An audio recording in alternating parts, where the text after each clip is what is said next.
CEO James and Tu Diep are in danger. Who will save them, the police or Tung? The rain fell hard on the empty road as CEO James stood motionless, staring at the screen of his phone. The message was short, but terrifying. "They're watching you. She's next." That she was Tu Diep, the girl from the countryside, the one who sold vegetables in the market and somehow found her way into James' heart. In a world of business wars, fake smiles, and betrayal, she was his only light. But now that light was in danger. Shadows in the rain, James was no stranger to enemies. But this time, it wasn't just about the company. It wasn't just about losing millions in investment. This was personal. The one behind it all was John, a powerful man with a clean face and a dirty past.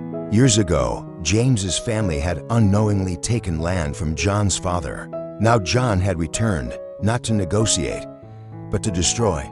John had already infiltrated James's company, turned investors against him, and even got police looking into fake charges.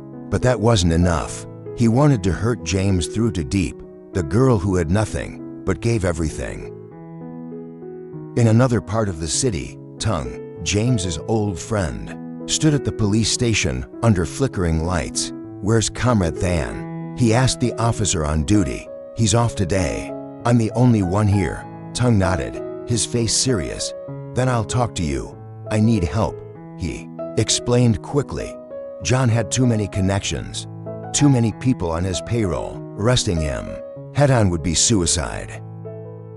"We need to hit his men first, cut off his arms before reaching his head," Tung said, "and I need backup. 2 officers. I've been tracking him alone. It's not safe anymore." The officer hesitated, then said, "I'll report to Comrade Than. But are you sure you're up for this? You don't look like you have the skill." Tung gave a small smile. "That's exactly what John thinks too." Tu Diep disappears. That evening, James rushed to Tu Diep's house with a bouquet of wildflowers. But the door was open. The food was still warm. Her phone was left on the bed. She was gone. Panic gripped his heart. Was he too late? Suddenly, his phone rang. It was a blocked number. "She's safer for now. But how long depends on you." James dropped to his knees. It wasn't just about business anymore. It never was. A race against time. With no time to lose, James called Tung. "She's gone." "I know," Tung replied. "They moved faster than I expected. But I found something. One of John's men slipped up. I have a location. I'm coming with you." "No, James. You're the target now. Stay hidden. Let me do what I was trained for." James paused. "If you save her, I'll owe you everything." Tung replied quietly, "You already do." In the lion's den, with rain pouring again, Tung crouched outside a warehouse on the city's edge. Inside, Tu Diep was tied to a chair, frightened, but unbroken. John's men laughed, thinking they had won, but they didn't see the shadow moving silently along the wall. Tung struck, hard and fast. The first guard dropped, then the second. Chaos erupted. "Run, Tu Diep," he shouted as he untied her. "What about you?" she asked. "I'll hold them." But she didn't run. Instead, she picked up a metal rod and stood beside him. "I'm not leaving without a fight." The cost of victory. By the time the police arrived, Tung was injured but alive. John had escaped, for now. But Tu Diep was safe, and James arrived moments later, eyes wet with relief. He embraced her tightly. "I thought I lost you," she whispered. "You didn't." "He didn't let me go. Your friend. He saved me." Tung, lying on a stretcher, smiled faintly. "Told you. I was worth trusting."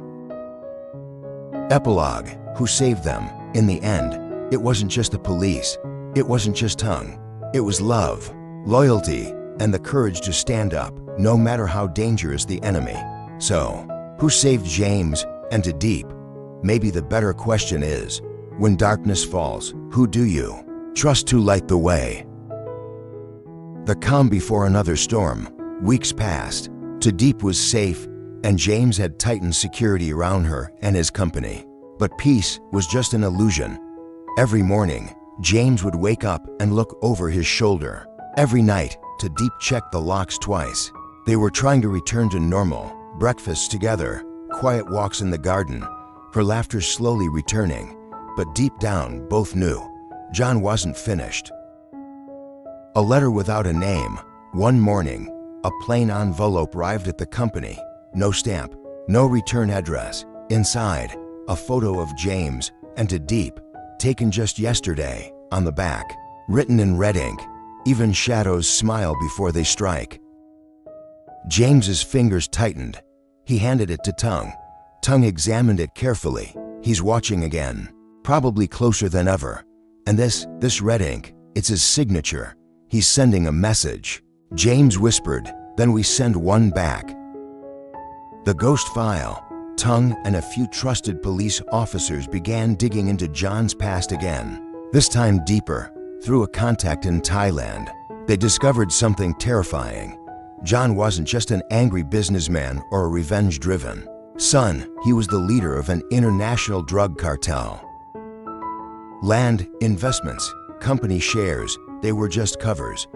What John really ran was a network. Drugs, guns, bribed officials, missing people. And James? His company had unknowingly become a money laundering front for one of John's shell firms. That's why John invested so much. That's why he pulled the plug, to collapse James's empire and make him a criminal. Sacrifice and secrets. James made a bold decision. He faked an illness and checked into a hospital. A plan only Tu Diep, Tung, and his assistant Tung knew. It was the only way to draw John out.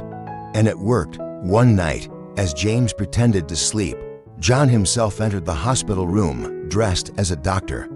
He leaned close and whispered, "You're finished, James. My money broke your empire. The police will come next, and when they do, I'll take her." James didn't respond, not because he was scared, because he had recorded every word. John walked out, smug and confident. The moment he left, James sat up, pulled the recorder from under his pillow, and looked at Tung, hiding in the closet with his gun ready. "We got him," James said. Breaking the chains, the next 48 hours were chaos. Tung presented the recording to Comrade Than. The evidence was enough to trigger a raid on John's last known location. But John, clever as ever, had already moved. The police took down many of his men. His operations were bleeding. But the man himself, John, was still free, still lurking, still dangerous. And Tu Diep, she had a secret of her own. A tiny heartbeat. In a small clinic on the edge of the city, Tu Diep sat alone, staring at the monitor. The doctor smiled gently. "You're about 7 weeks pregnant." She blinked. "That's not possible. We never." The doctor looked at her with warmth. "Sometimes, the heart remembers even what the mind forgets."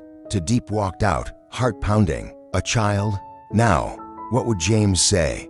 What if John found out? Between love and war. That night, under a sky heavy with stars, Tu Diep told James the truth. His hands trembled slightly as he pulled her close. "We'll protect this child, no matter what." But in his eyes, Tu Diep saw fear, not for himself, but for them, because now, there was more to lose. To be continued. John is still out there. Tu Diep is carrying a secret. James must choose between surrendering to protect his family or risking everything to end the war. Who will win this battle, and who will be left standing?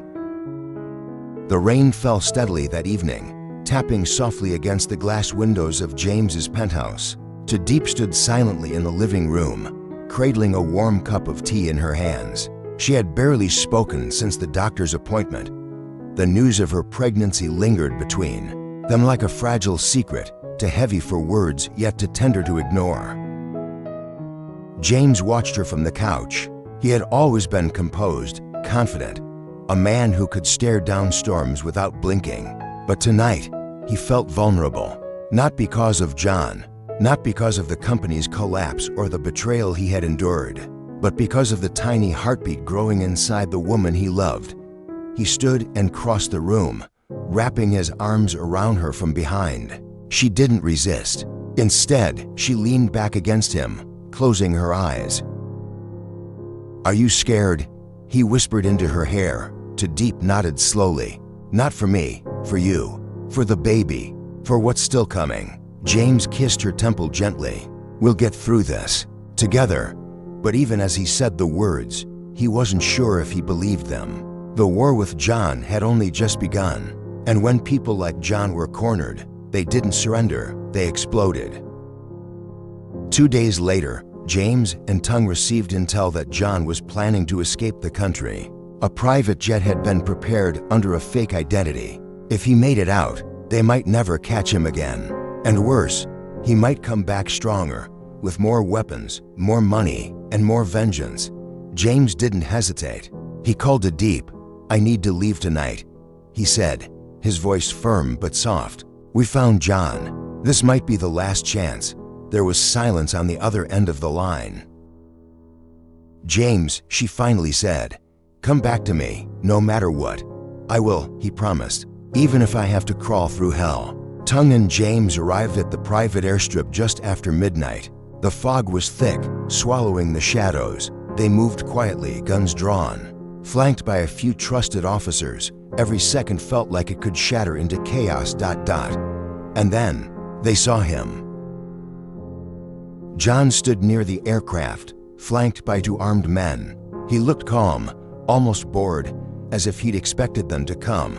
"I should have known you wouldn't just die quietly," John called out across the fog. James stepped forward, weapon raised. "It ends the night," John smirked. "For who?" The first shots rang out a second later. Gunfire split the night air. One of John's men went down. Tung returned fire, covering James as he ran toward John. It was chaos, shouting, smoke, blood. James tackled John to the ground, wresting the gun from his hand. For a moment, the world went silent. Just the 2 of them, breathing hard, faces inches apart. "You ruined my life," John hissed, eyes wild. James looked down at him, his voice low. "No, you destroyed your own." And then, sirens. Backup arrived. John was finally arrested, handcuffed, defeated, and dragged away screaming that it wasn't over. But it was, or so they thought. Back at the hospital the next day, James stood beside Tu Diep as she stared at the ultrasound screen. The baby's heartbeat echoed in the room, steady and strong. Tears slipped down her cheeks, and for the first time in weeks, she smiled. James took her hand, his heart finally able to breathe. But outside, a man watched from across the street. A scar ran down his cheek. He lit a cigarette, exhaled slowly, and muttered, "You took down John. But I trained him. The war wasn't over. It was only just beginning." The story teaches us that even in the face of betrayal, fear, and overwhelming danger, love and loyalty can be the strongest shields. James and Tu Diep didn't give up when the world turned against them. They fought, not just for justice, but for each other. We learn that courage isn't the absence of fear, but the decision to stand and fight despite it. Tung's quiet bravery, James's determination, and Tu Diep's unwavering support all remind us that we are never truly alone when we have people who believe in us. Another powerful lesson is that evil often hides behind power and charm. But truth, even when slow and painful, has a way of rising, especially when we stand together, united by purpose and trust. And finally, the story reminds us that every ending is also a beginning. When one battle ends, another may begin.